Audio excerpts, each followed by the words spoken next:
After the end of the world, the burnt one woke from a deep slumber, broken, deaf, and blinded.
Had once again been lit.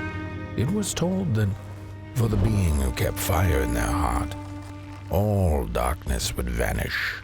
Nevertheless, this long night seemed endless and fraught with perils.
Focus on the eye and close your eyes to make things clear.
In the midst of darkness, lo and behold, a friendship kindled. The fire that spread with it seemed so small against the vast night sky, small and flickering, but defiant.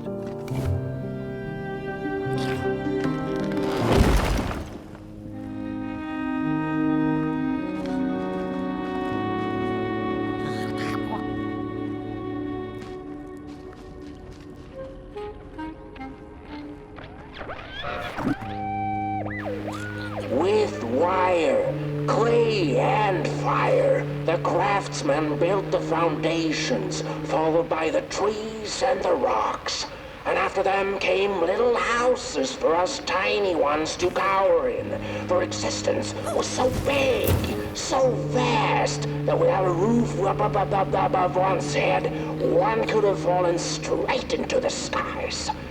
And yet, with all that stuff, they didn't know what to do with us.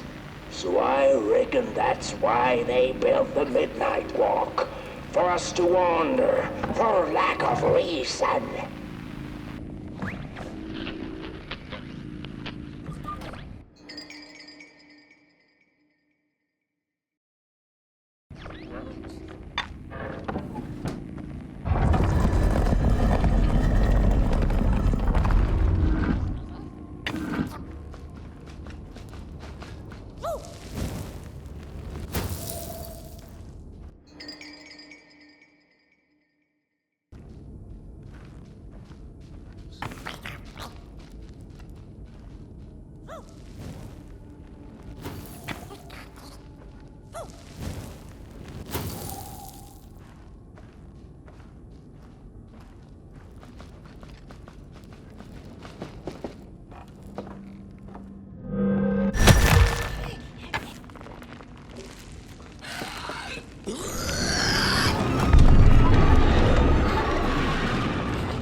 The crawlers eat fire, it's true they do, but most of all they feed on you. Don't you know? Howdy do. Didn't you hear? They eat you too. Fire, fire, aye, it's true.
And so it was that the burnt one and a small flame took a wander down the midnight walk.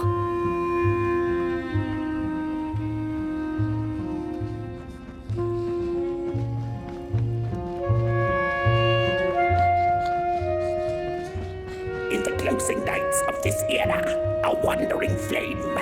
How rare, a little pot boy. This is already the end. Your pot boy, the last ember of the work table that was. You are destined to carry this torch to Moon Mountain. It is inevitable. We must all partake. Your purpose burnt into clay. Your pot boy must spread his fire. Walk now. Spread your fire. Walk, walk, walk. The soothsayers have spoken.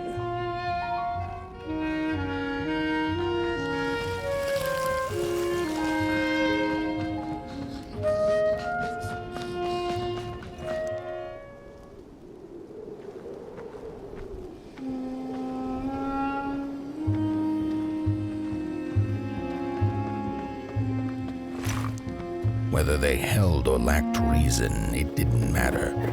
When times were dark and winds blew cold, there wasn't much left to do, and it was quite enough to simply put one foot in front of the other.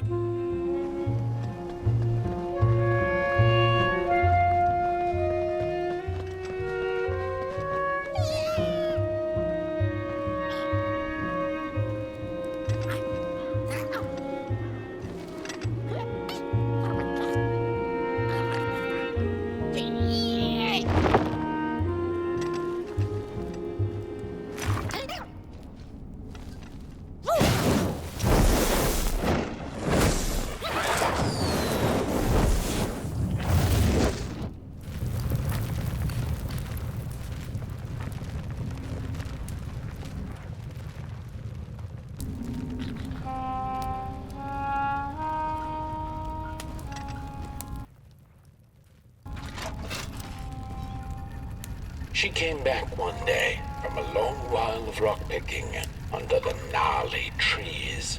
Usually the Merkle had been fond of fall and the refreshing cool of winter, but this time it had been much too long for her taste.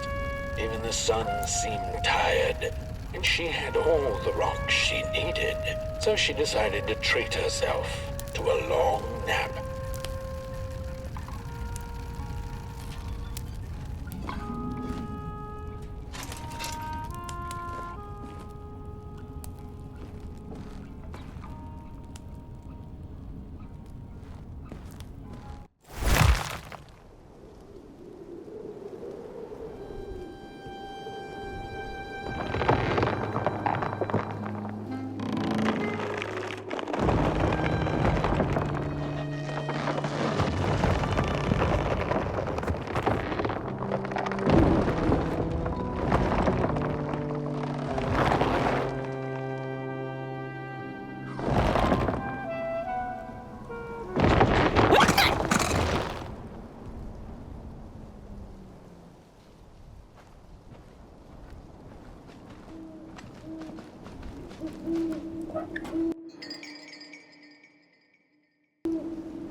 Close your eyes. Listen. They sense you. They feel you. It's so beautiful.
I'd almost forgotten how it felt. And salutations, Burnt One. Fancy meeting one of your kind here. You're the caretaker of this little firecracker? I reckon you must be headed for Moon Mountain. Am I right? Well then, on one hand, it's just a matter of walking down the road. But then on the other, the Midnight Walk has a mind of its own, and a mind to teach its rider a thing or two to boot. So if you are intending to walk the walk, you better... How is he? Didn't see you there. So glad to see you back on the move. And as I told you, it ran away from its owners. It's been waiting for the right passerby ever since it ended up here. Well, Meg, don't let me keep y'all. See you down the Midnight Walk. And, Burnt One, wherever you end up this long night, keep that fire alive.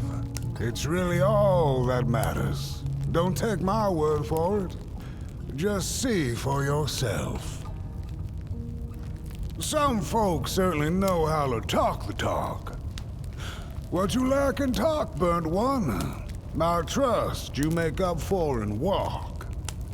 Be wary of the dark itself. It's full of ideas, but it is always hungry for more. Enough talk now. Time to listen.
Don't venture into the swamp under the moon, they cautioned. There, wild eyes watch, and itching teeth yearn for succulent heads like ours. Gone are the bodies of old, and they can no longer shield us from the terrors. Look at those two arms swinging around. Disgusting. No, don't touch me, you limb tree. stick pit limb tree.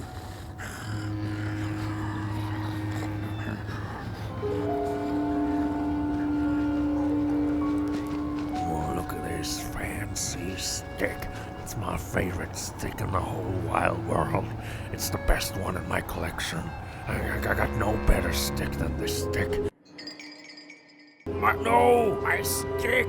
Give it back! No! Oh, my stick! My favorite stick! Oh.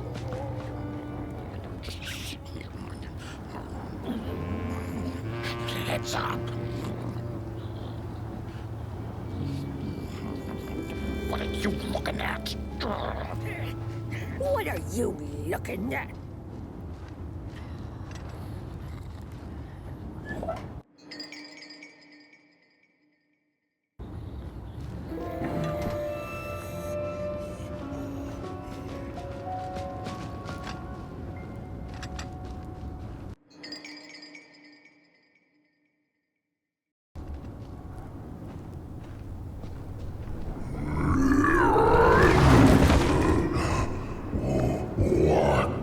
What is this? A somebody approaches nobody will? Your wretched limbs, an affront to nobodiness. Unless your fire can prove itself useful, there will be no passage for you, limb tree. Go away.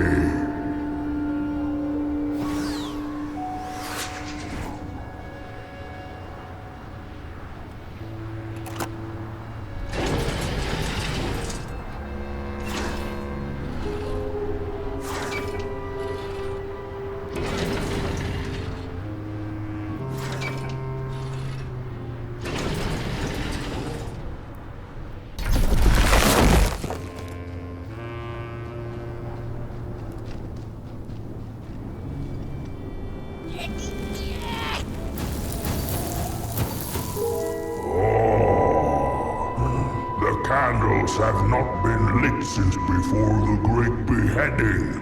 Now fire is back. Maybe fire can help us with our Molgrim problem. The headmaster will decide. Enter, then.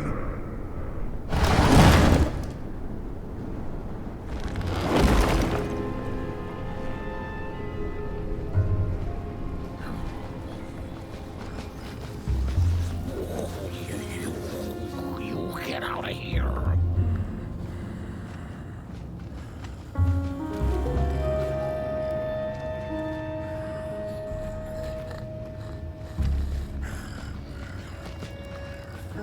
Oh, it was foretold.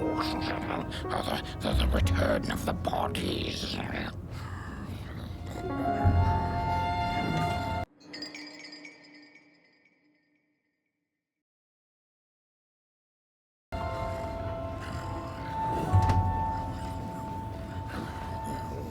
We don't take kindly to somebody's walking around here with 2 feet.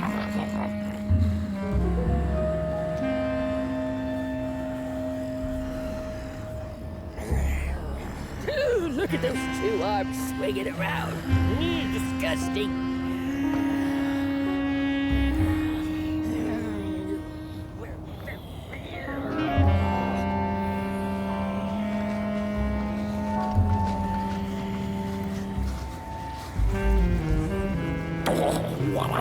What do you think you're doing here? You can't be here. You should. True fire. We nobodies haven't been graced by its warmth since the bodies were banished. They used fire for war. Yes. Now once more, the somebody disturbs our peace and sets fire on things with its tiny fire devil. You must leave at once. Leave or face sour!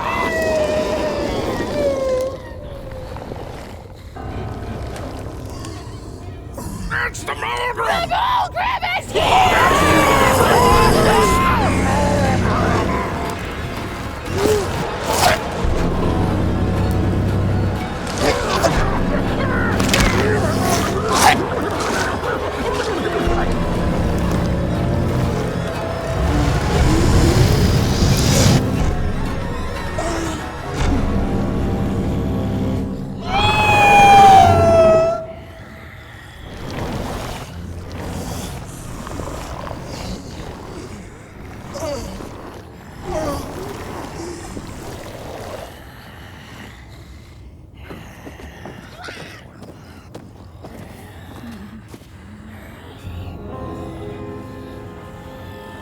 I guess I'm the headmaster now.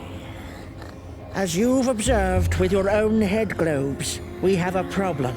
It is called the Mulgrim. The Mulgrim. Recently, she has become bold, moving ever closer to Nobodyville. You should help us get rid of her. Yes, get rid of her. Tame her. Just make it stop. And by the powers suddenly vested in me, I will, shall grant you passage through our fair Nobodyville. Here, take this. Blech. Blech. Now, go do the quest. Meet the problem head on. Tame the Mulgrim, and we will. I shall graciously let you pass through Nobodyville.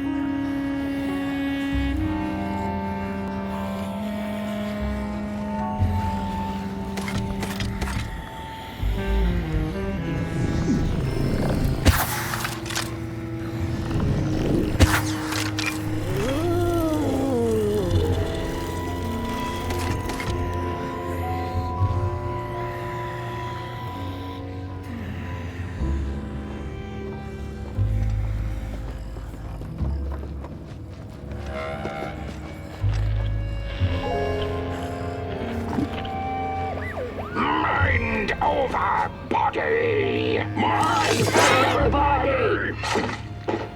Mind over body! Mind over body! Mind over body! Mind over body!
The mushrooms whisper of a new burden down.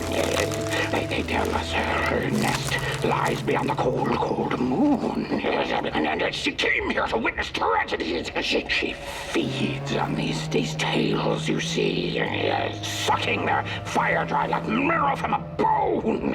Her eyes are on us now. Like a vulture she waits, knowing that we somebodies are about to tear each other apart.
When a sinkhole devours your fire, give it up or dive in after it.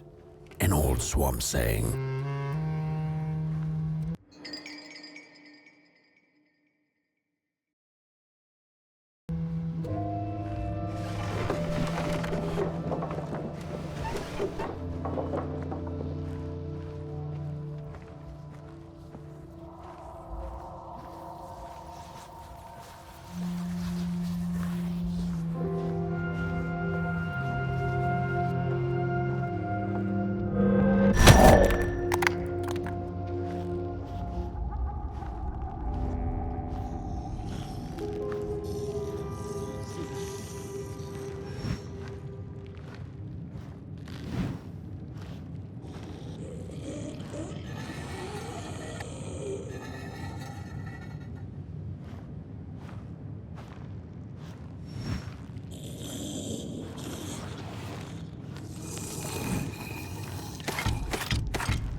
Another old swamp saying went, when dealing with a troubled and troublesome Mulgrim, do not light a fire beneath her, but help her build one from within.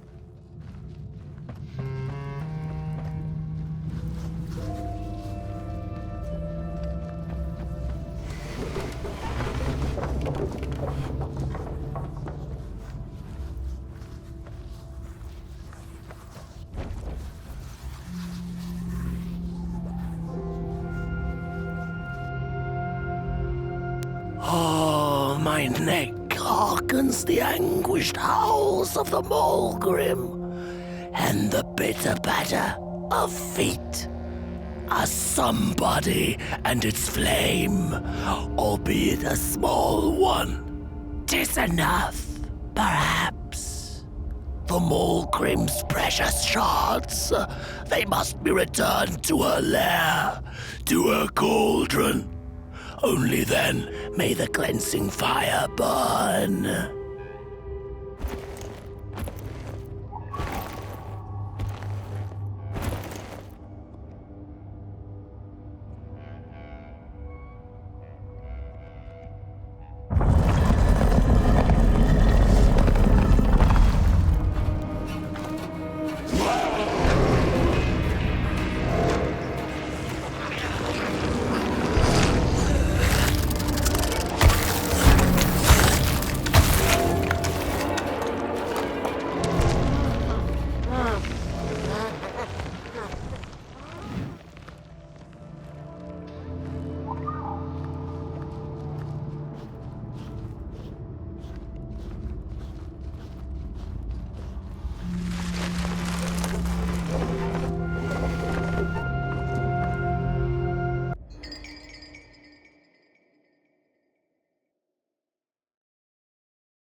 Ooh!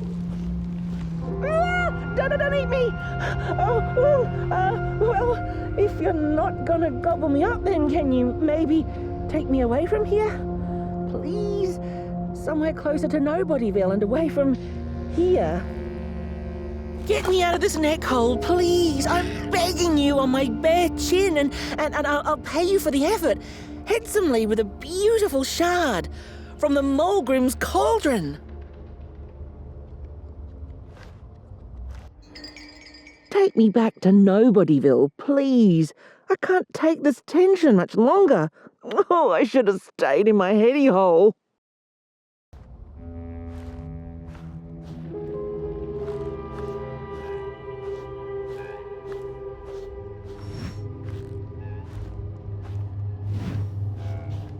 Watch out!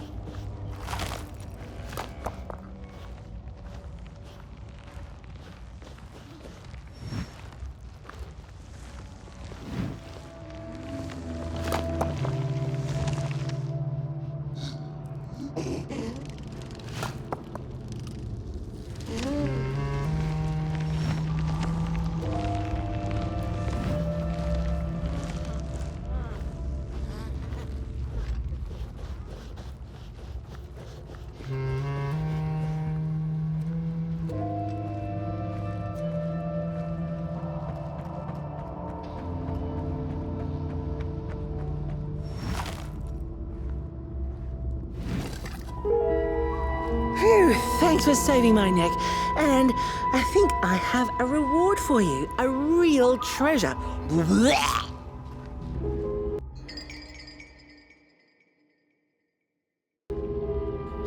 There you go. One of the 3 missing shards from the Mulgrim's cauldron. Yeah, I stole it. Oh, I thought I could maybe buy me some kind of ticket away from, well, everything. Start anew, you know? A good head on a pair of healthy, strong shoulders. Eyes on the horizon. Gosh, the horizon. Do you know I haven't seen it once since I lost my body? I really do miss my body. It's a real shame when you think about it, you know? The things that we do to ourselves, to one another.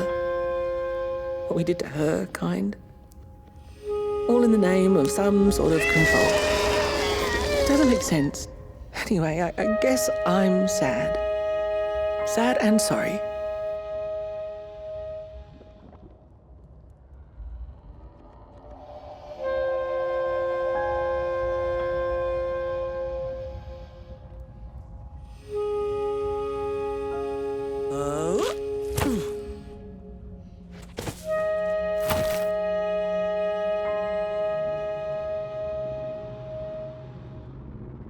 Hey, thanks. You're a great listener. You know that? Just take care of that shard now and maybe put it back where it belongs and... yeah. Goodbye. The ragdoll's whisper of one shard kept by the dark itself. Another was stolen by the greedy moonbird up in the hilltops. The last one, perhaps the cowardly head knows.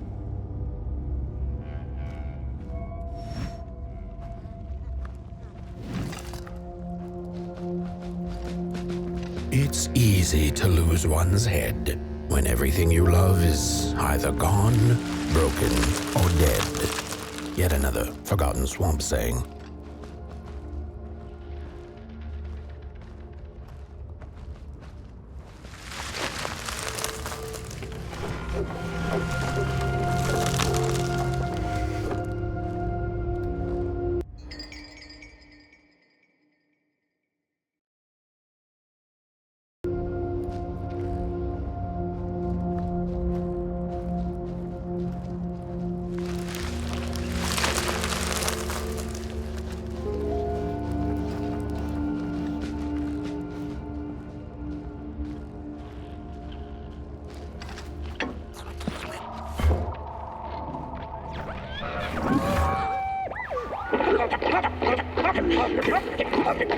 Hands up! Ready! Break with your boots, take with your hand! Full of fire! The fire is ours! Take the charge! Take the fire!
Good evening. Or is it morning or afternoon? Hard to tell without a sun, isn't it? No, it is most certainly night. Or moonbirds hooting wouldn't make sense at all. Speaking of sense, will you help an old bird find some in this story?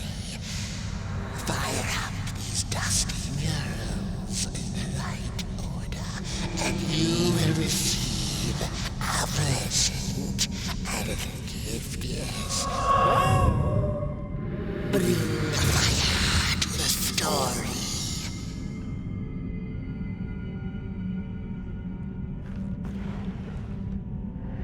The valley was taken, but then began the battle of the bodies. Intriguing. Peace ended when the violent sun bodies invaded the valley. The battle ended with a great gruesome beheading. Once upon a time, the Mulgrins lived in peace. And as the heads roll, the time of the Mulgrim begins anew.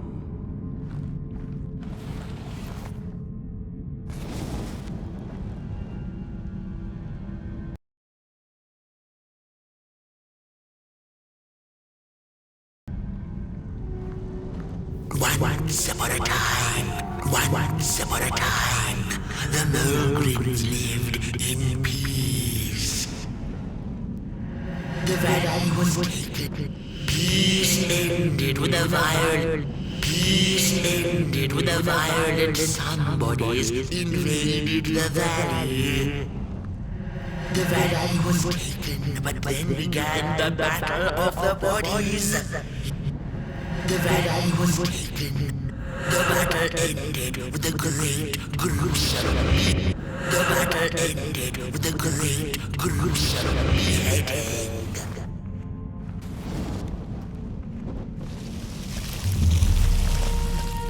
For time immemorial, the Mogrims had lived in the valley in peace, sharing good eatings and howlings around their fire, which they had inherited from the skies.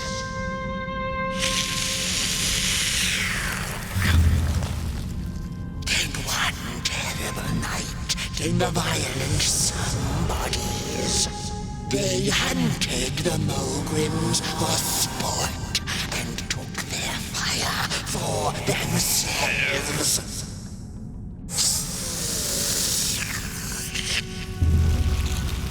But the somebodies knew not what they were dealing with, for as soon as they held the fire in their grubby hands, they began to fight one another with it.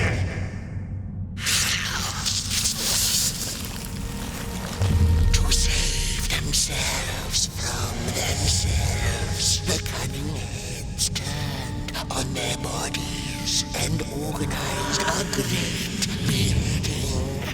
And so it was that some bodies became nobodies, and the bodies were exiled. A time of peace would ensue, or so the headlings thought. The last living Mogrim had been biding her time, and saw now an opportunity to return and take bloody vengeance upon the heads, who were now left defenseless without their bodies.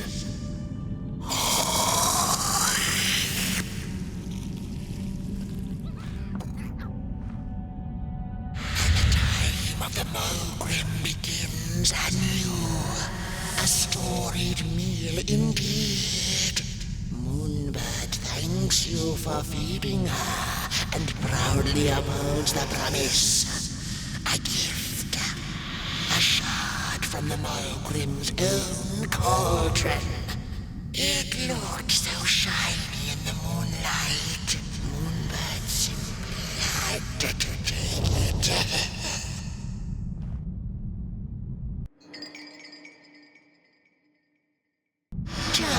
For now, she'll see you in the light.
She'd never been much for company until she had met the other one. He had shimmering scales, an appetite for life, and carried a faint scent of rotting leaves she found irresistible. Oh, how they used to laugh at the distant stars, bitterly, together.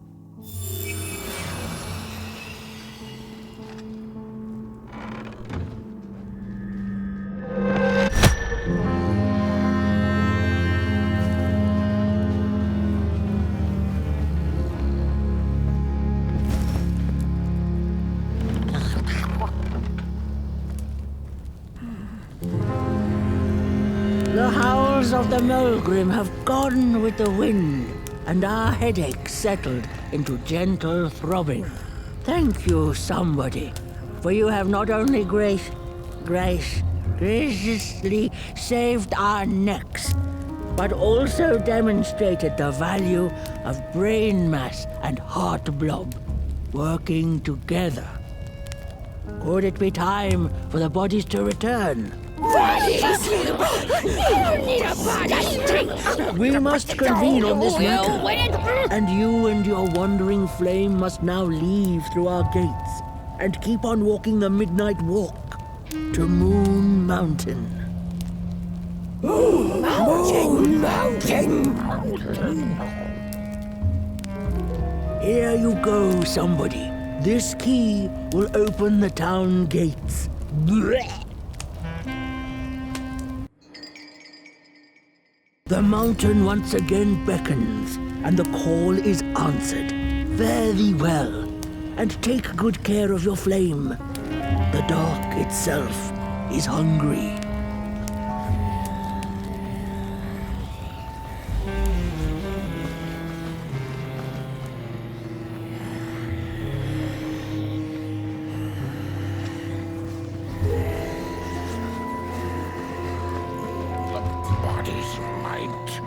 Returning it now.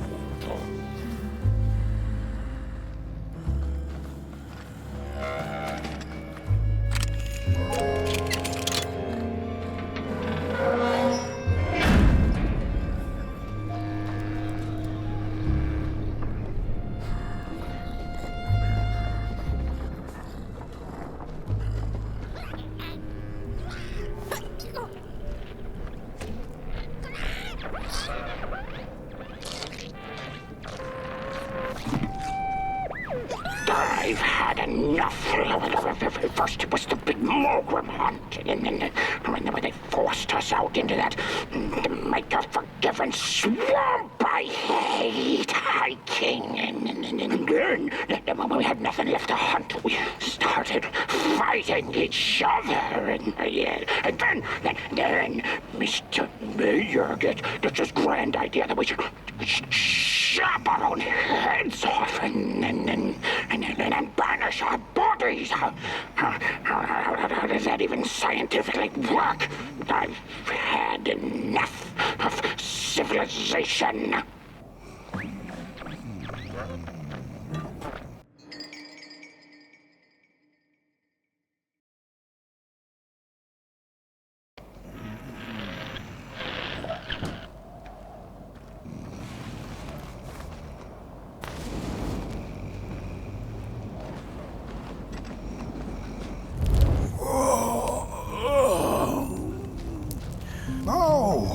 Back from a little swamp detour, huh? Hope the heads didn't give you too much trouble. At least your head looks attached to its shoulders and your friend's is, well, burning. So do not despair. Should you once again lose your way along the midnight walk, you're probably meant to. The body can be a terrible master, but a wonderful servant. Protect the spark. Find its home, won't you? See down the road. I guess you gotta lose your head before you before you can. No, there's nothing there. I gotta workshop this one some more. You better get going. House is restless, and I'm feeling a song shaking in my boots.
We Malgrims have a special relationship with fire. We do not cook over it. We do not shed tales around it. We care not for its warmth. Ours is a different connection entirely. Fire is our window to truth and into the world beyond clay, to which we must return. We are noble beings, bringers of bugs, slime, and mushrooms to help decompose the old and to bring about the new. We are the caretakers of this world, and woe be to those who seek to end us, for they seek to end themselves.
Dreadful was the day when the sun vanished.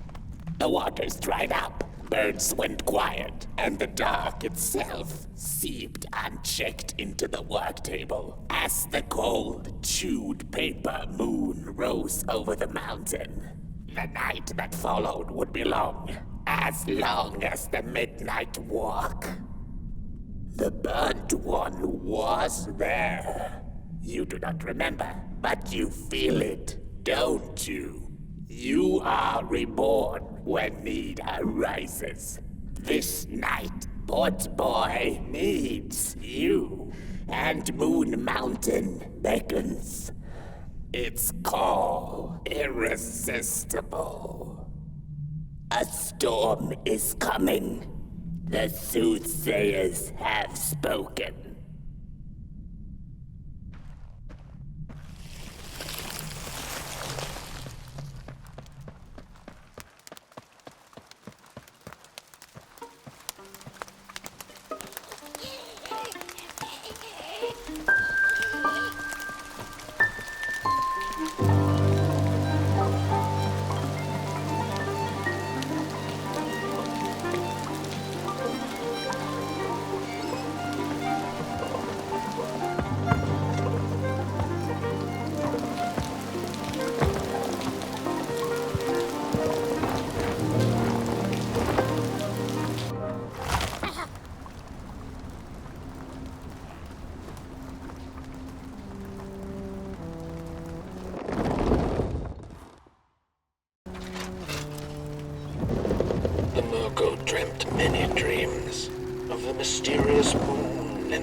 craters, and of the ocean and its deep secrets, known only to the sea creatures and the corals, and of the twinkling stars that had so much to tell, but they were too far away to be heard. All of it intertwined in a colorful tapestry.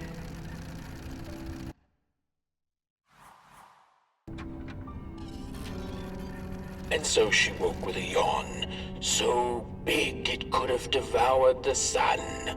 She had slept for just about a decade. A decent nap by Merkel's standards. She smacked her dry lips, looking forward to what the new dawn had to offer as she left her lair and went out into the cool night. "Wait a minute," she exclaimed. "Night?"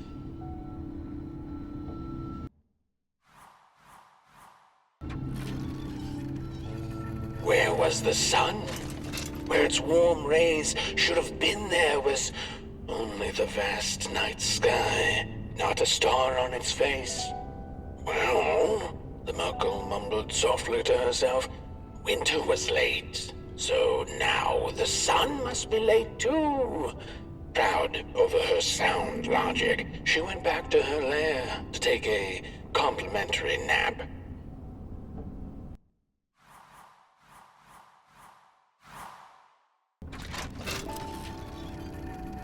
The Merkel had taken a nap that had lasted 2 decades. Now that counts as oversleeping even by Merkel standards. She had awoken anxiously this time, feeling misplaced and confused. The confusion grew further into panic when she was greeted not by the sun's life-giving caress, but once again by the silently mocking night sky.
There once was a freezing cat who was looking for shelter when she came across a dark cave.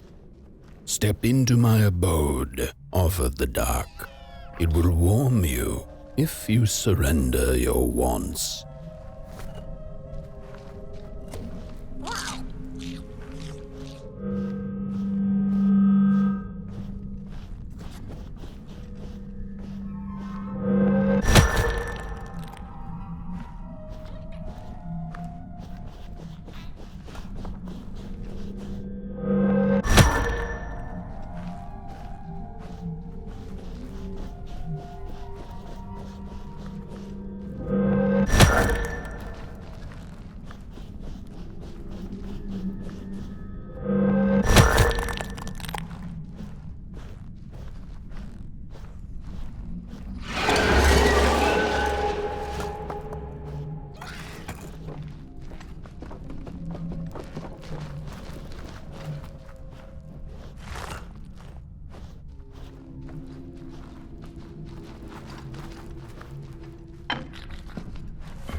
eyes were much too big and watchful for the cat's liking.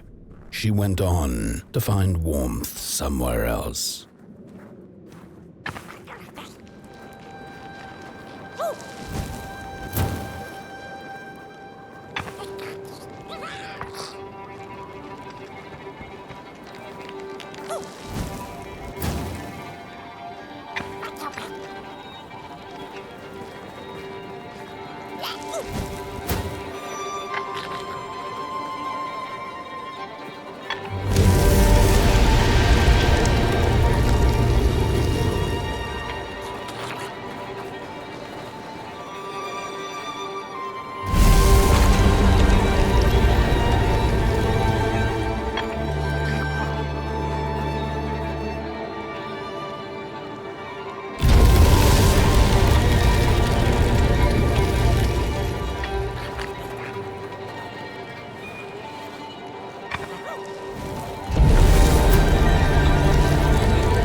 Then the cat saw it. Rooftops piercing the sky. Approaching the town, she was greeted by a crone.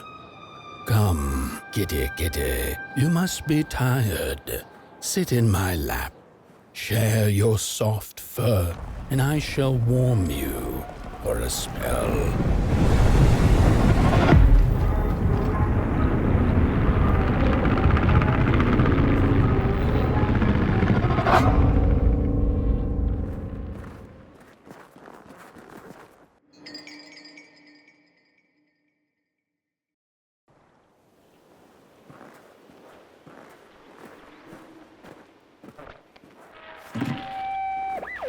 Hello, Mother. The well said to give it a match, so you and I could talk again. I hope this works, because that was my last one, and well, it's cold now. But it doesn't matter.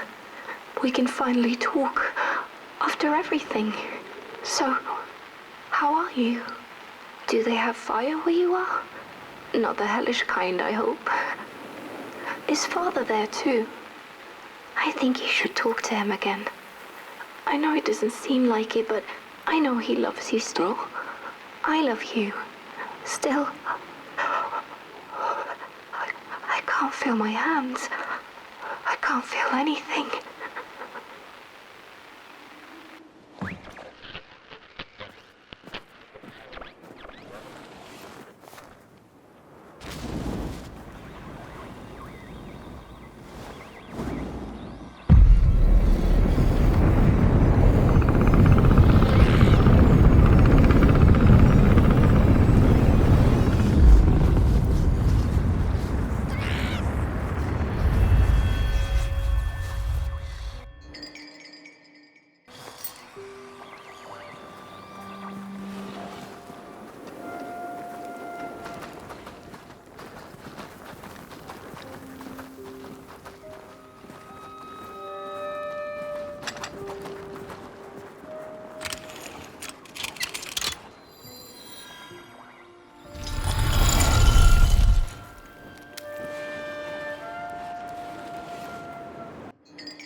Welcome to Cool Haven, newcomer.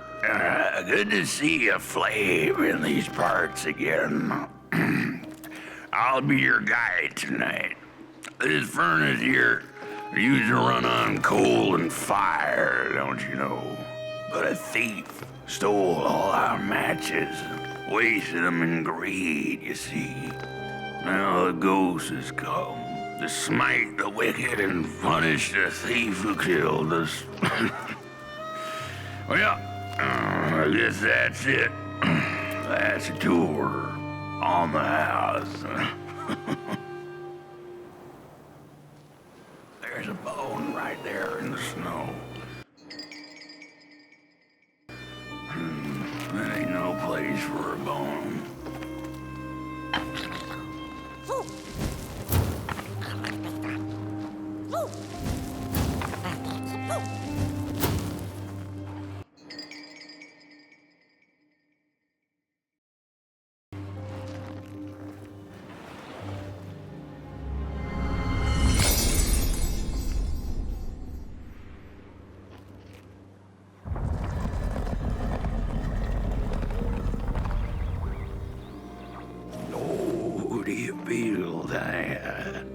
Something's changing. That furnace was the soul of the city.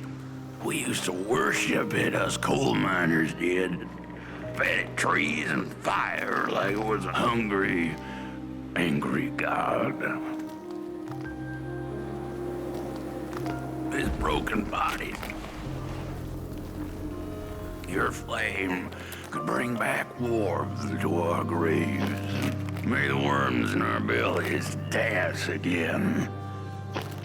But the day of the dark shall come in the guise of a thief, in which the stars shall quietly pass away, while the houses shall be destroyed with intense heat, and the earth and its works burned up. The matches were plenty, and then there were few. A thief is the cause of our doom and shame. Oh, the shame.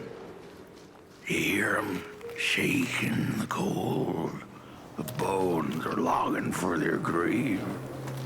I can't move, I can't do what I used to, but you have burnt clay. You're still able. Your hands idle.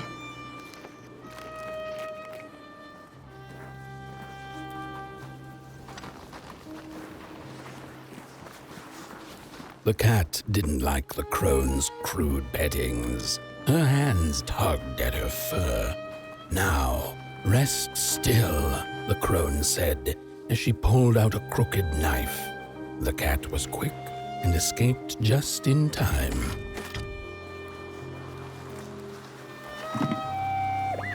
Hello, Mother. The well said to give it a match, so you and I could talk again. I hope this works, because that was my last one, and well, it's cold now. But it doesn't matter. We can finally talk after everything. So, how are you? Do they have fire where you are? Not the hellish kind, I hope. Is Father there too? I think you should talk to him again. I know it doesn't seem like it, but I know he loves you still. I love you. Still. I can't feel my hands. I can't feel anything.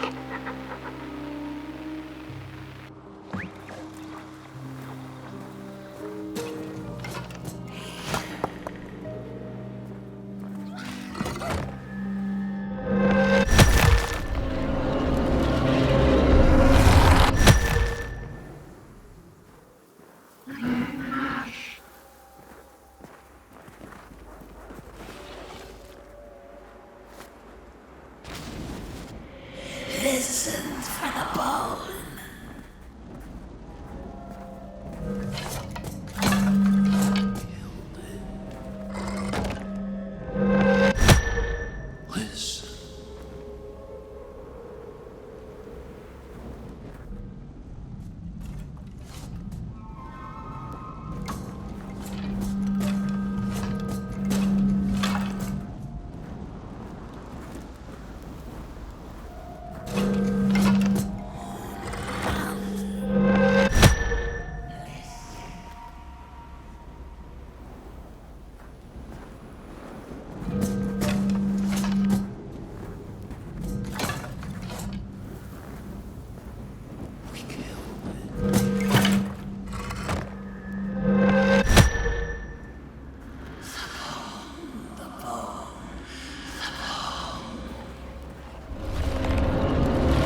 the thief.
Seen a ghost.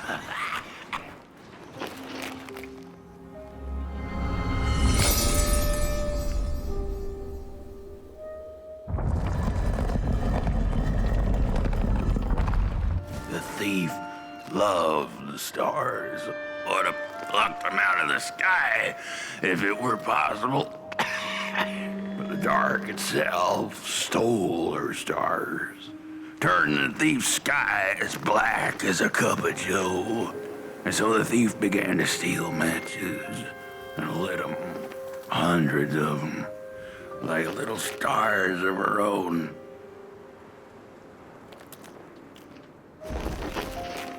The crooked path to the house on the hill lies open. You hear the scream. There's a lonesome house and cool even upon the hill. A house of fire. We don't go there no more.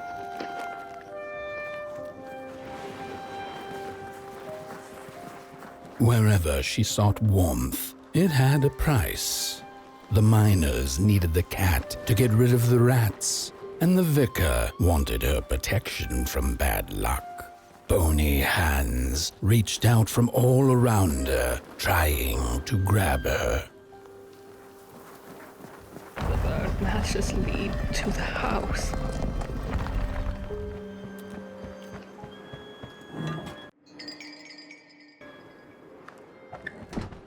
Brothers and sisters, hunt down the thief. The matches. Follow the burnt matches.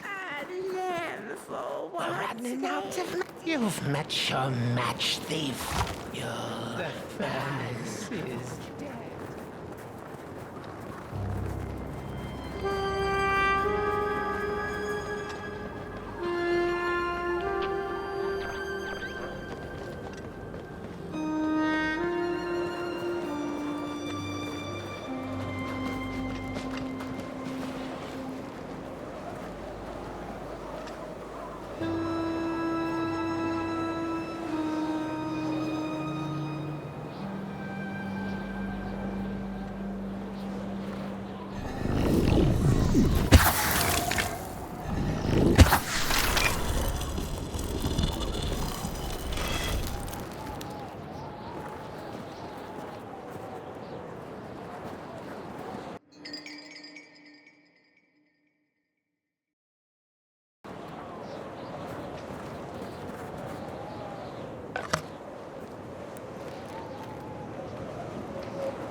It burns! It burns!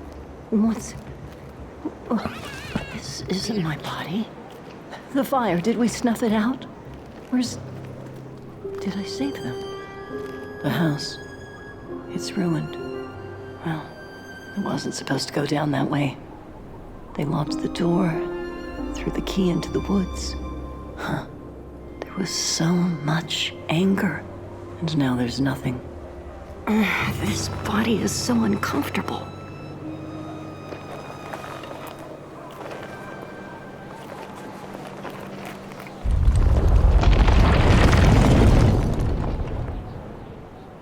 was in the black, I had a dream. There was a monster in the woods, with our door key dangling from its tail. I ran, tried to chase it, grab the key, and when I did, the creature turned around, and its face, it was the face of this whole town.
That's it, that's the key. Unlock the door. Please. I want to see my home again.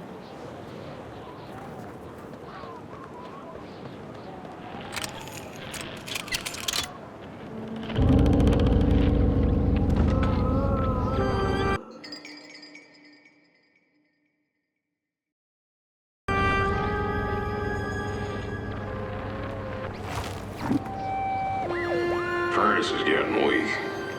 Council says we're running out of matches. We'll have to harvest more trees then. I don't like it. Losing the forest like this. Not like we have a choice.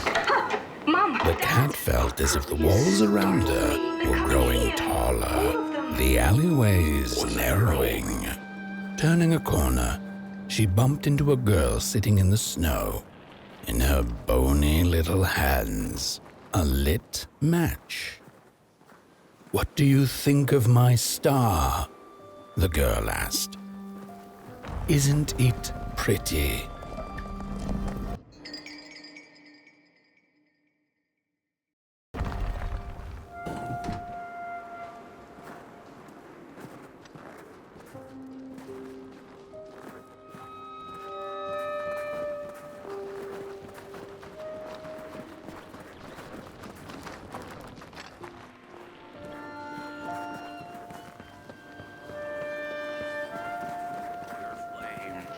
Bring back warmth to our graves and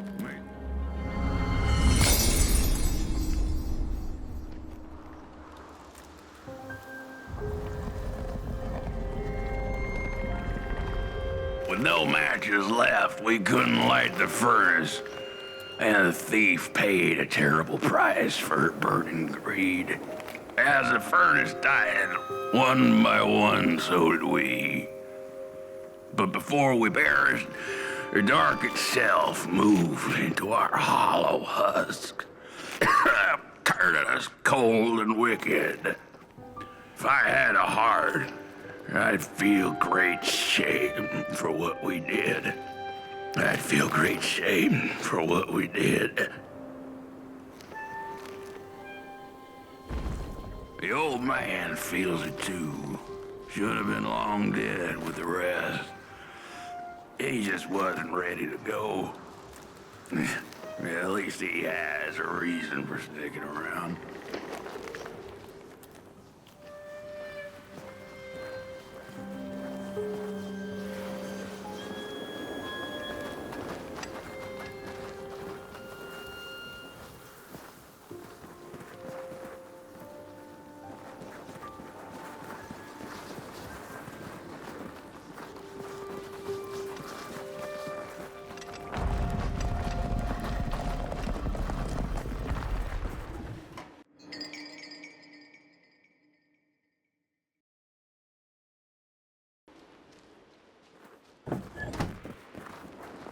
We killed the thief.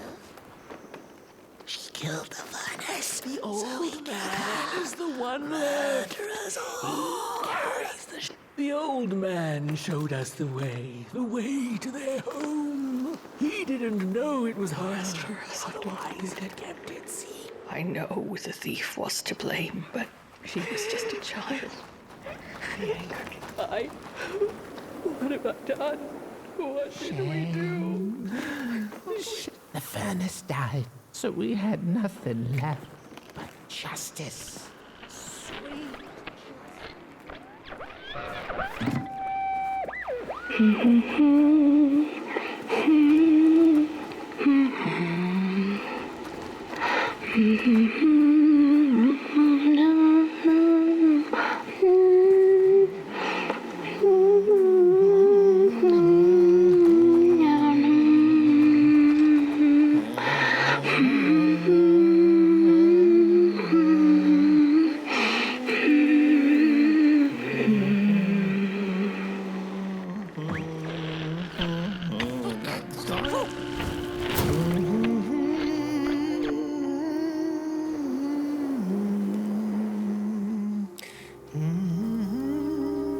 Oh, that voice. What I wouldn't give to hear her sing again. Those sweet, sweet tunes like fallen leaves of the trees that were. Such a waste. Such a shame. I wish I could hear her sing again. Just once.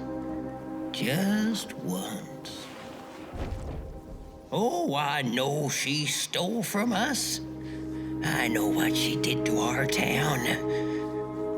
But she could sing.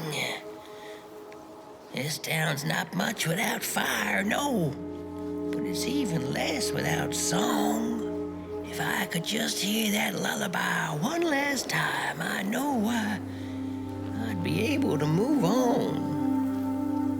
I know I captured it once in a melody-keeping head of clay so she could hear her beauty for herself. But I dropped it in the woods that horrible night. I was mad.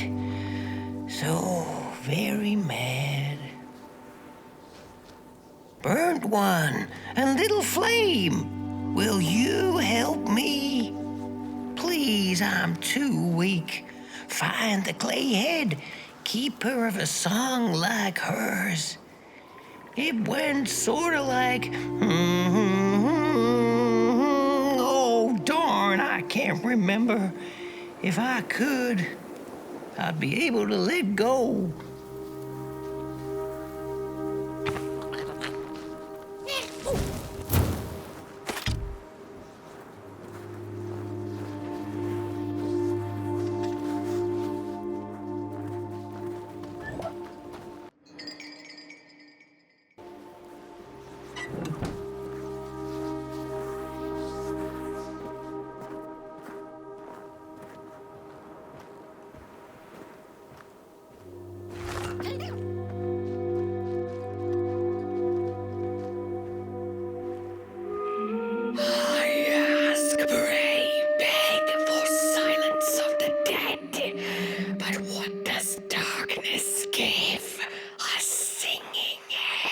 All of them dead like us, yes. But the song, it lingers.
Oh, burnt one. Little flame, you found it. Does it still keep our song? Fire will tell.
Little soul, you charming little wanderer, my life's companion and body's guest. Where are you off to now? I I don't know what I thought would happen. I feel a strange warmth, but just as coal runs deep in the earth, so is the shame a part of me, mine alone to bear.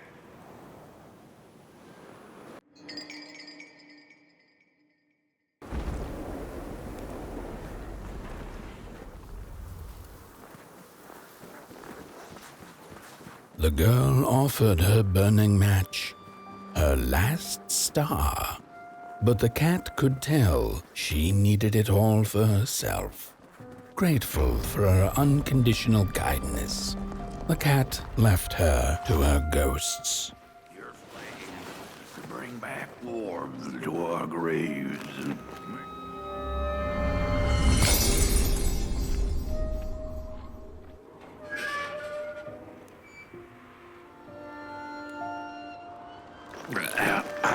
the door to the flame is open. It's already there. You just haven't lit it yet.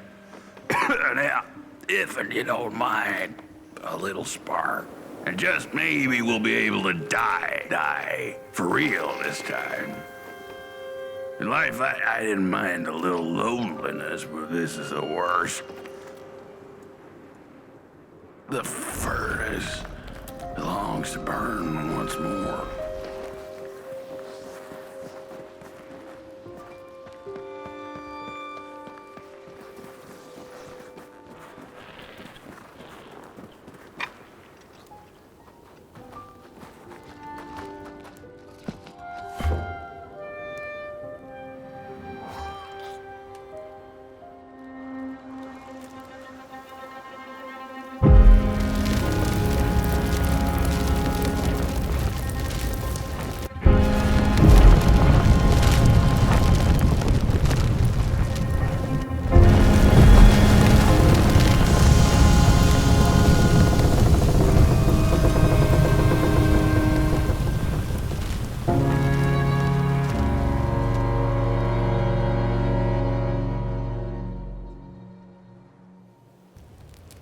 Blanket. Take it. It's so heavy.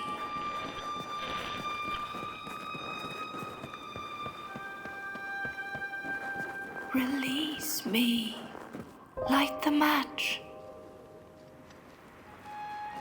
The match. Light it. Please. One light. Thank you.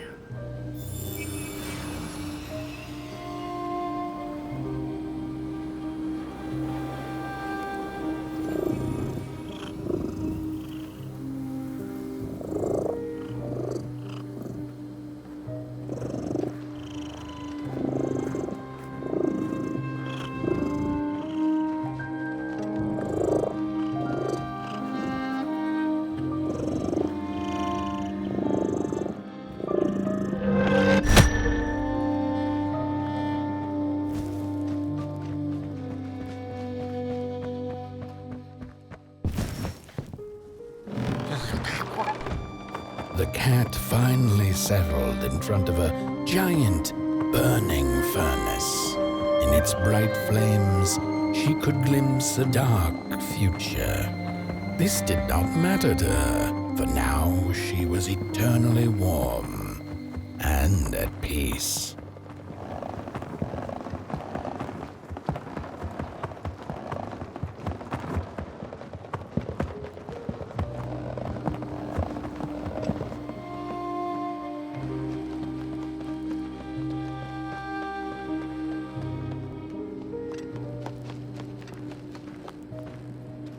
The flame burns still, and the fire has spread along the walk.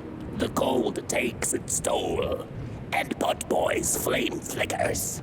But it is still enough for the climb to Moon Mountain, to light the final fire. The road always leads to Moon Mountain. Hark! His fire belongs to the mountain. It came from beyond the moon. You have always been destined to burn. The soothsayers have spoken.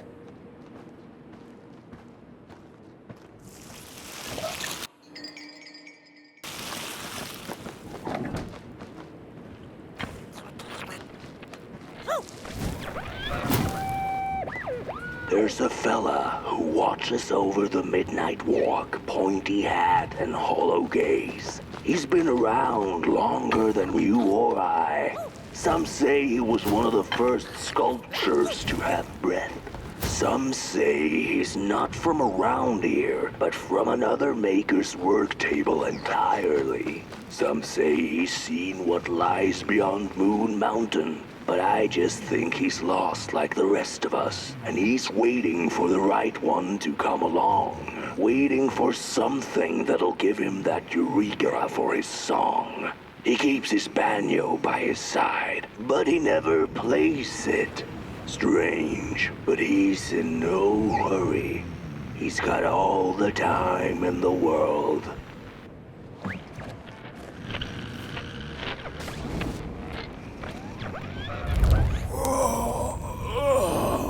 Hey, my. The bird one and its flame approaches. The road's been long, hasn't it? And it just keeps on going, don't it? Why don't you rest here for a spell? Change is in the air. Warm winds coming in from Coldhaven. I trust you're not pushing that little flame of yours too hard. He is mighty, no question about it. But between you and me, he still has a ways to go until Moon Mountain. Ah, heck, it ain't my place to tell you how to tend your flame. I'm sure you'll be fine.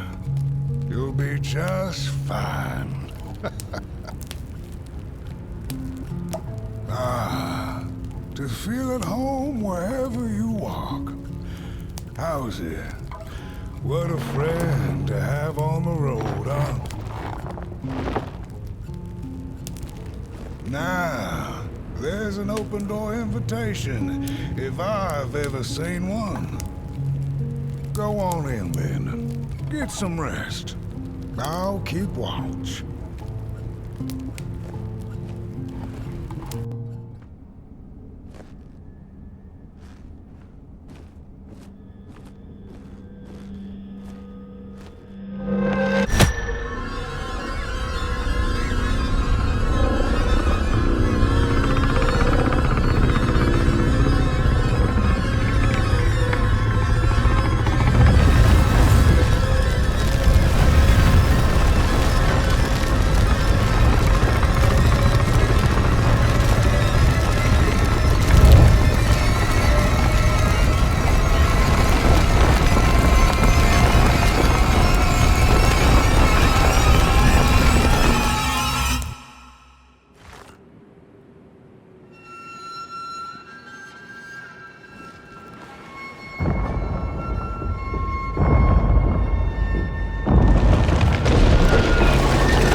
a boatsman went out into a foggy lake to find peace. Then, out of nowhere, came another boat that bumped into his. He cursed whoever was on the other boat, but when the fog cleared, he discovered that it was, in fact, empty.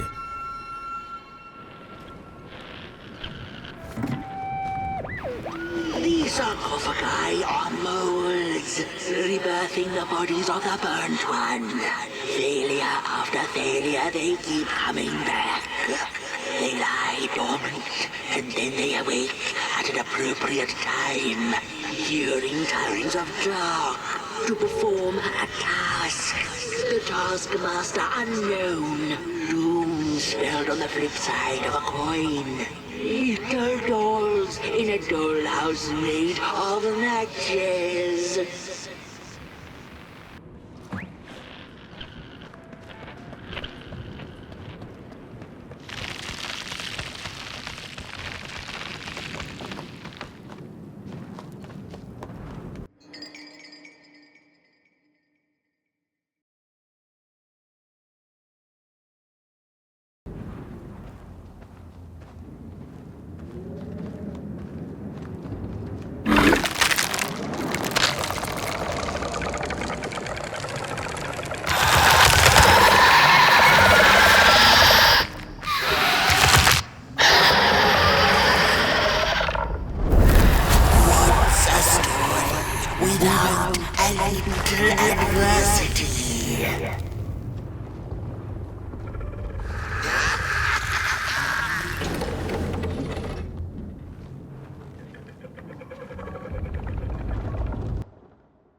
fuse.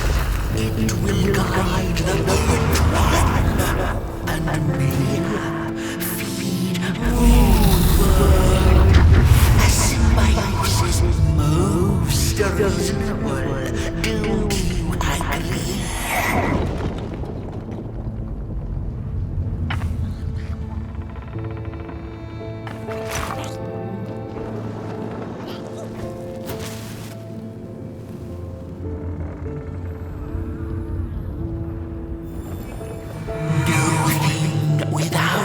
Feathers can leave this place so long as the craftsman laments. Lost in his terrible maze, you are so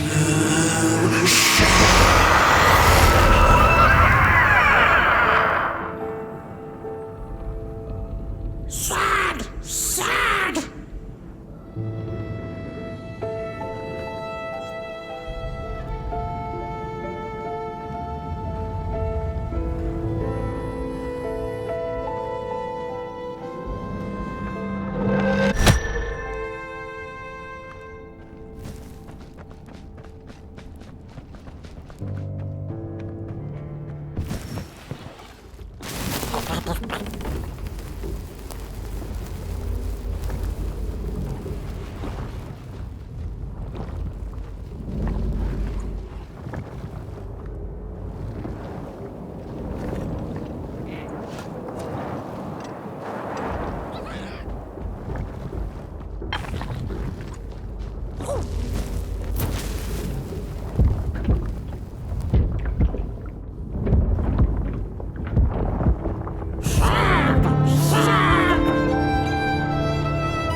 on the menu, crows.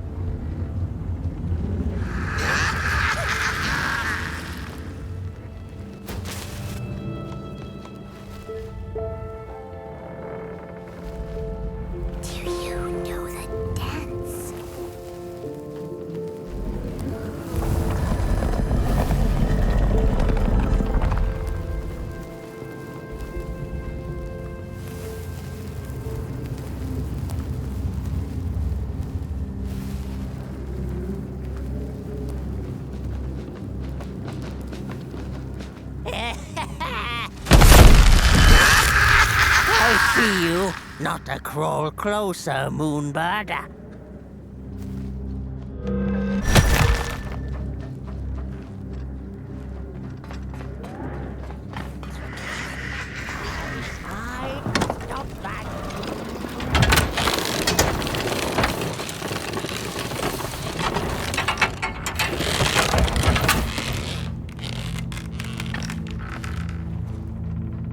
Birds of the dark everywhere.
faces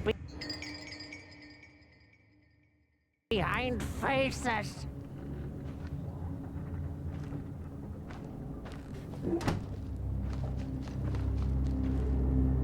I see you. Not a crawl closer, Moonbird.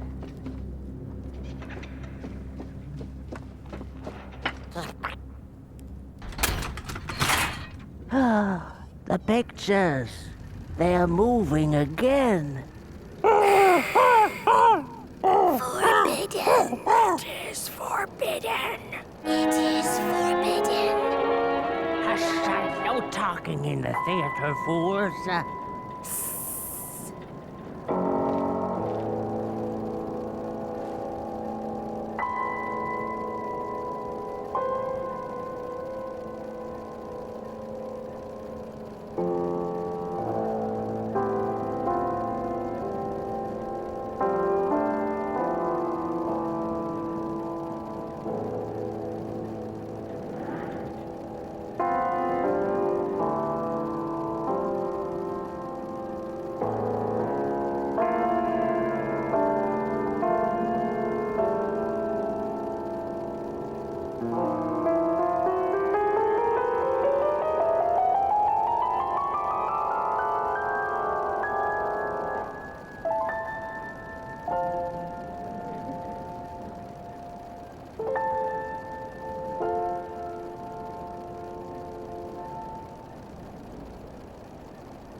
Where did it go? Father, please. What happened? More stories. Stories. How I cherish them. Real as clay, as palpable as the midnight air. They're all we have left once the dark has taken the last campfire from us. The projectors tell a story of failure. The craftsman projects it onto his creations. He keeps building, building without love for his craft. He needs to see it. Well, yours might not be a movie I would watch, but a story is a story. There's a special kind of dark pit reserved for those who talk in theaters. Go with your lantern, fire up the forbidden projectors.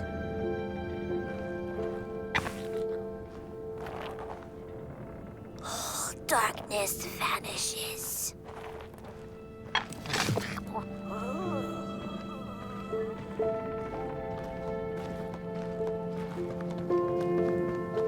The potter, stuck in the sinking clay in which he had dug so greedily, spoke his final verse.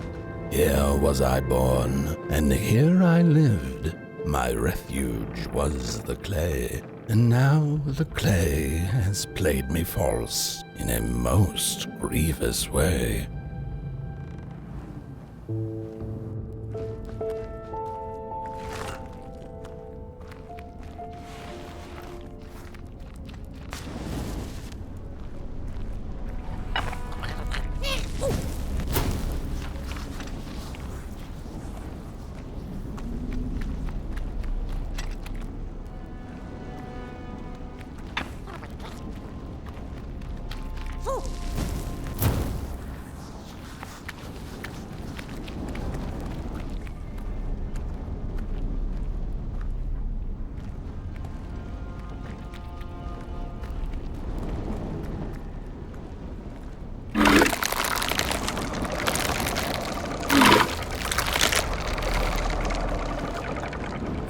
blind explorers discovered a sleeping beast.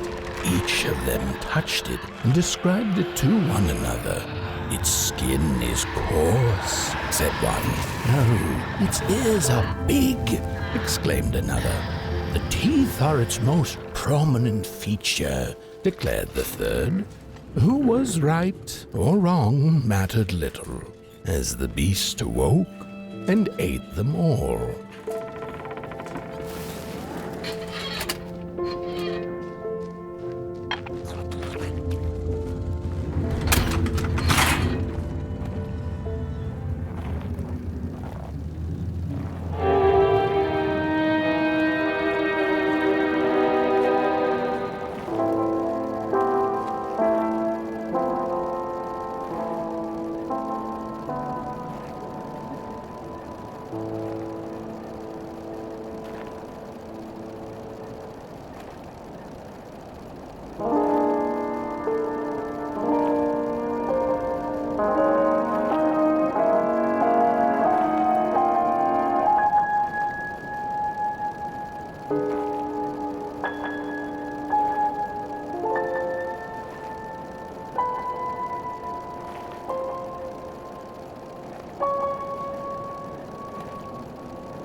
I want.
these sorry reflections of the daughter, none of them will ever dance, ever feel the warmth of their maker's heart.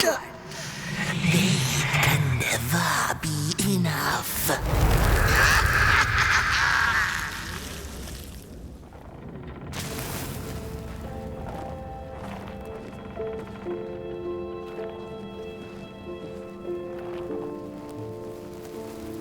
After years of searching for her son, the Weaver was convinced she had lost him to the dark. One night, there came a knock upon the door. "It's your son," said a voice. "Please let me in." Thinking this was some cruel spirit come to mock her grief, she remained silent until her son gave up and left, never to return again.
Most of my life, I've been afraid of the dark. When I was little, my childminder got annoyed with me and tossed me into a wardrobe as punishment. She let me sit there, alone. And I sat perfectly still, so that no closet monsters would notice me. It was the longest, most terrible 15 minutes. Many years later, I don't know what happened, but now I love sitting alone in the dark. I get into the wardrobe, close the doors, and I sit perfectly still. It's like a void, empty, but not cold, where nothing exists and everything is possible.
Just the way the father hoped the daughter would fill his heart with fire, failing to see that she needed a fire of her own.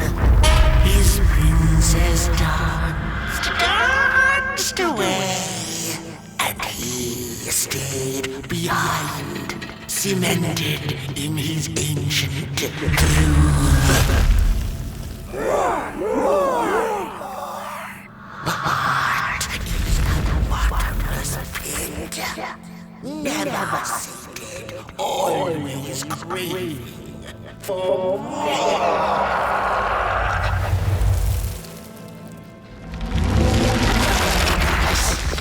Enough. Keep on waiting.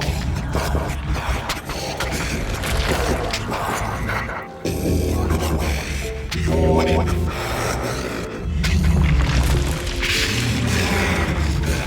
To gobble up.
that night, and it glowed a cold red.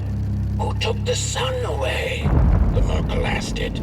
But it was too distant, so she could not hear its reply, if it had one.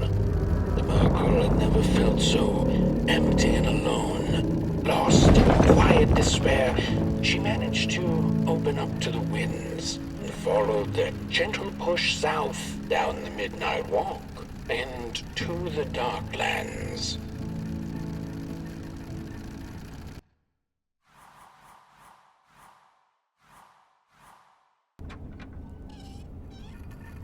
After a long while of following oversized snail-like tracks in the mud, trudging deeper and deeper into the mushroom-ridden swamps, the Merkle heard a harrowing howl. Up on a hill stood a looming figure, dark and still in the quiet of the night. Lo and behold, the Mulgrim, she thought to herself in slack-jawed awe. She greeted the creature with a quivering voice and, unable to restrain herself, asked, "Do you know who took the sun away?"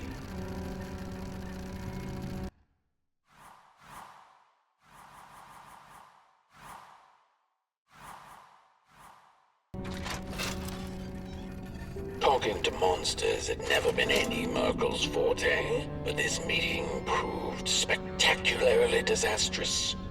Barely escaping the gnashing teeth of the Mulgrim, she managed to escape by jumping into a lake, following its stream away from the swamps. Although the Mulgrim was far behind her, she could still hear its melancholy howl. "Mad with grief," she mumbled, "as I will be unless I find the sun again." Tired from running, she searched for shelter and found a dark, dank cave. Cozy, even by Merkle's standards.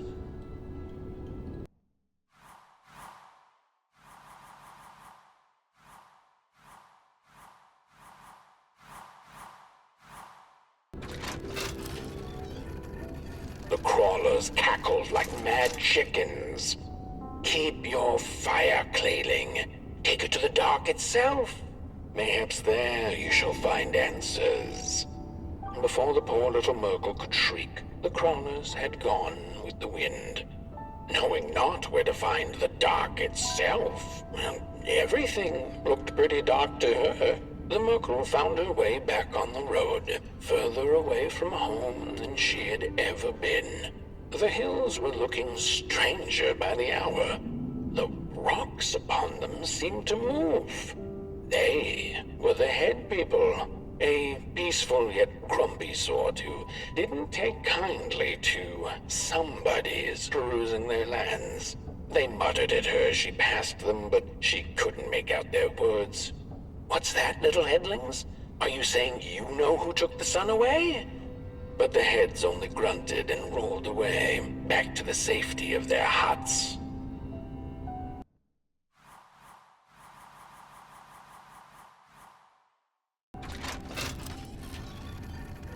Before she knew it, the little Merkle, lost and tired, came to stand before the dark itself, with a burning question clenched in her fist.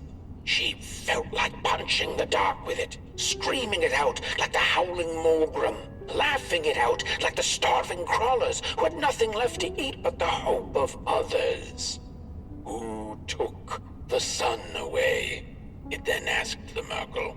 Its voice sounded like a dark forest, deep and ancient. "It wasn't you," the Merkle retorted. "You're its complete opposite. Surely you must be the reason it's gone."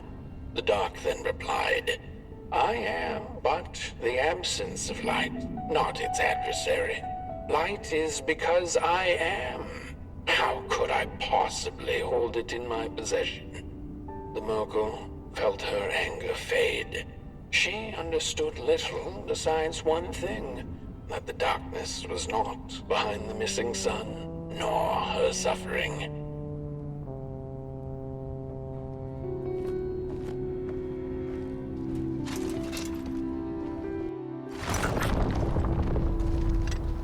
The Wanderer asked the craftsman, how do you make such perfect sculptures? To which he replied, "Oh, there's nothing to it really. I go into the dark woods. I find the sculpture already waiting inside a tree. And then it's just a matter of carving it out."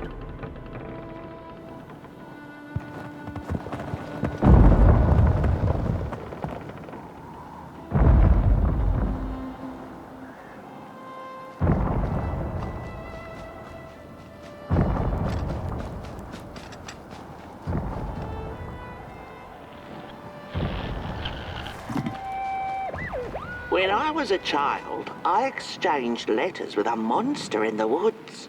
We were best pals, and we shared all our secrets with each other. One day, my sister told me that the monster wasn't real, that she'd written me all those letters to play a joke on me.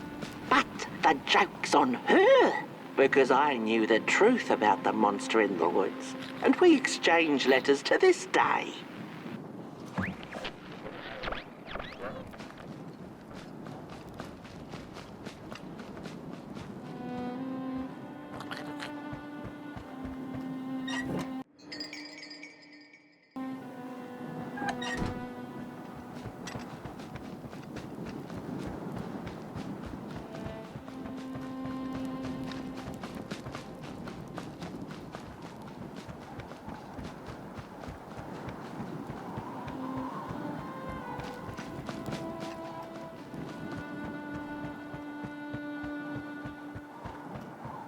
Hark! Not very far now. Not very far. The flame longs to be free. Caged, it cannot truly burn. How beautiful. How tantalizing. It is simply the way of fire. It is what it is. It is what it is. You must release it at the summit. The soothsayers have spoken.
When the nameless maker lost his creation to the dark, he went back to the great drawing board. In his desperation to regain control, he made an attempt to sculpt the face of the dark itself, something he thought he'd glimpsed in his nightmares. But the face wormed itself out of his mind's eye, and instead his twisted sculptures came alive, grinning and many-legged. Thus, the grinners escaped and seeped into this world as a reminder to the maker that there is always something to smile about, even when things don't go the way you hoped.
Whoa there!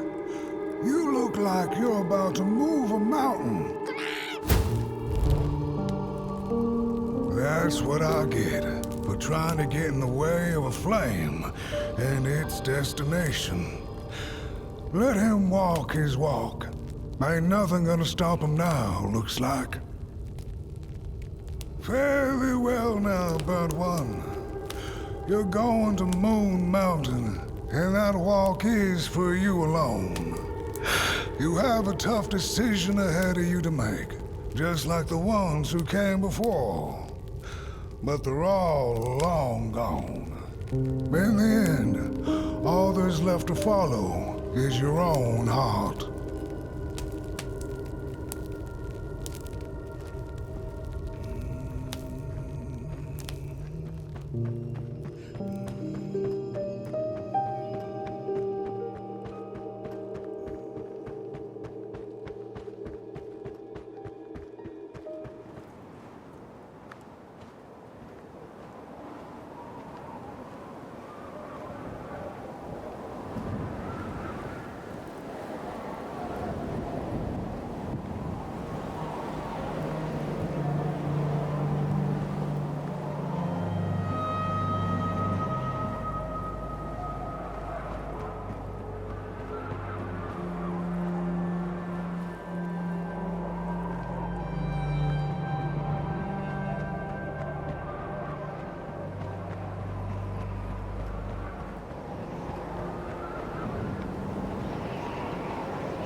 When I was a child, I exchanged letters with a monster in the woods. We were best pals, and we shared all our secrets with each other. One day, my sister told me that the monster wasn't real, that she'd written me all those letters to play a joke on me. But the joke's on her, because I knew the truth about the monster in the woods, and we exchange letters to this day. Oi! You the caretaker of this little fireball? What were you thinking, letting him run off? Don't you know how precious he is? Oh, yes you are. A real sunbeam. Who took the sun away? We Merkles used to ask until it finally ceased to matter. Night skies like these, trouble seems so far away, doesn't it? I mean, isn't this just exactly my point? I used to be afraid of the dark, so much so that I became obsessed with these huge electric lamps left behind by the craftsmen of old. Couldn't pry myself away from them. I'd sleep outdoors and under their blinding radiance. One day, I woke up to the noise of quivering planks and nails. And would you believe it was my own house leaving me? It had gotten so restless it grew a pair of legs, took a name and went on a hike. Housey was its name, bless its soul. Houses have no imagination. But I bet it had a grander adventure than I could ever imagine.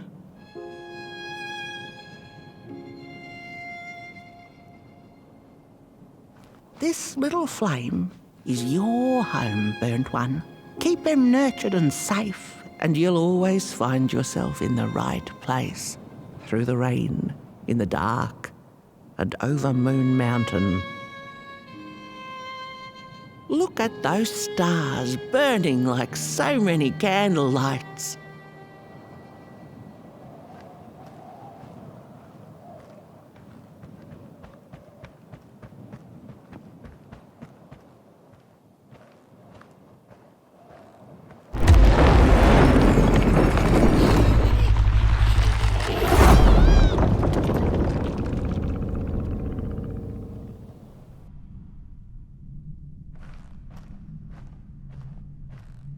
What is the dark? Is it ugly and cruel? Is it a place for monstrosities, for fools lost in the woods?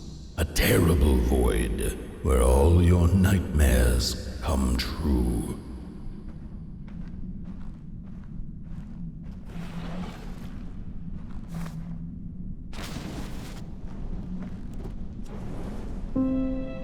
The dark could be a friend, perhaps a space where we might find each other, all of us equal under its cloak.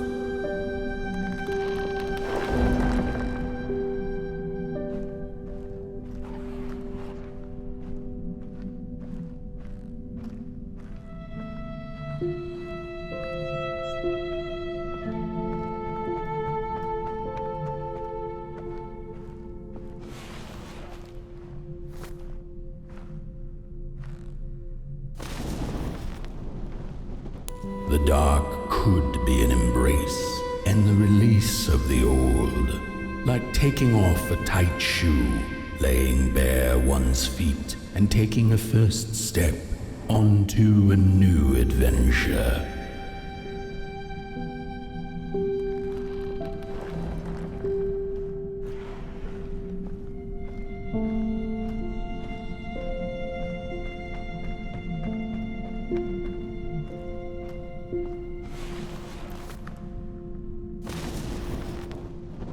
The dark could be a moment of clarity and calm, a break through icy clouds and the shameful stories we tell ourselves that fetter us to the clay and mud.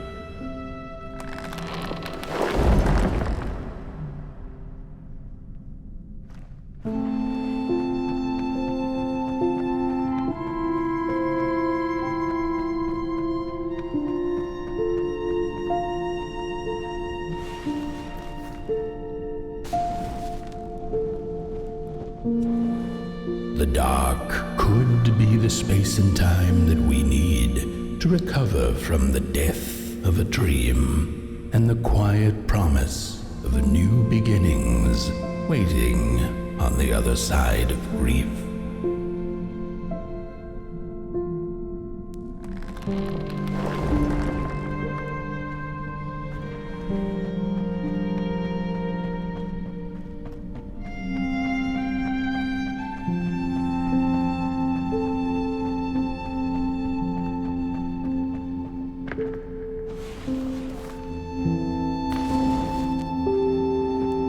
In the end, the dark remains a mystery, its secrets locked away behind the stars. But one can rest assured that it is always there, watching, patiently waiting for us to enter it, with fire in our hearts and with eyes wide open.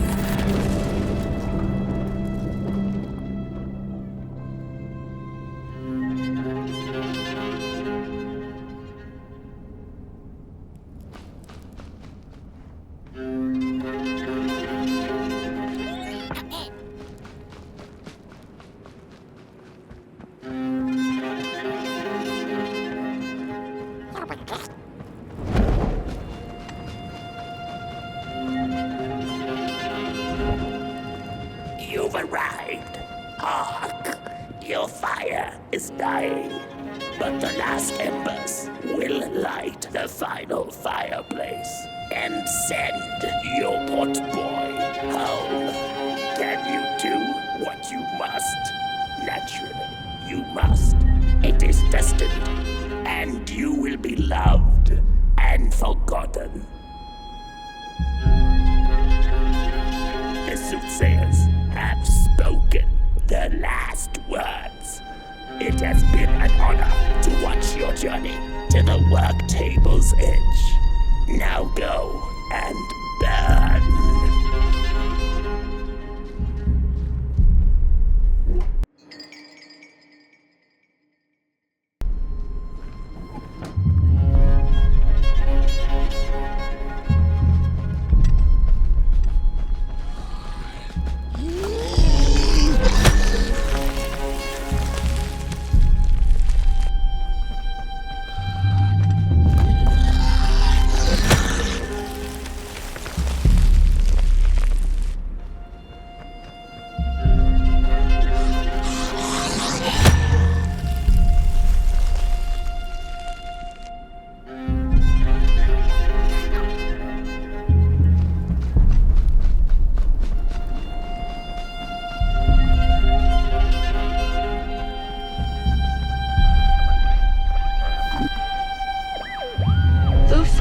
Two-legged beings did prosper under the first sun, but it didn't matter how much they bathed in its light.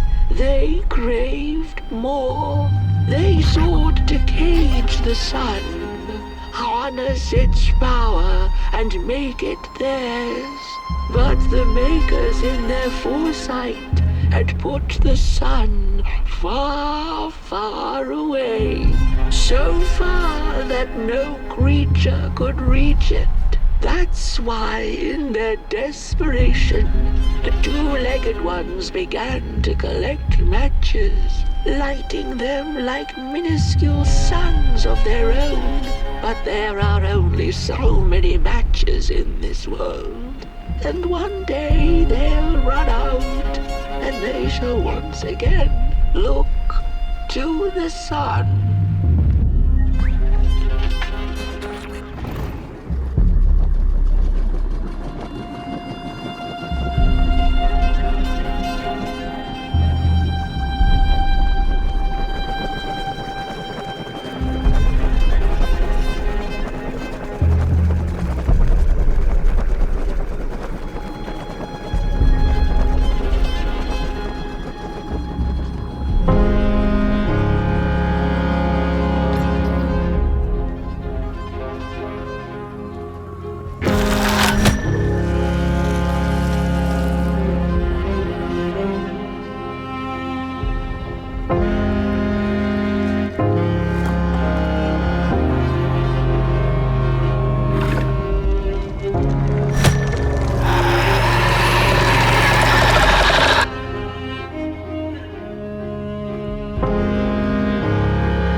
this wretched gut feeling like something was up, like something was on the way, a danger I never could have guessed. I figured that's just how I always feel, and my worries seldom come true. And now here I am, and I have been for some time now, and it just won't come back. I'm thinking, while I had it, I didn't know what to do with it, how to care for it, enjoy it. But if I had it again tonight, I'd probably waste it all over again.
Once upon a time, some folk on the other side of this and that had the most strange and beautiful dream.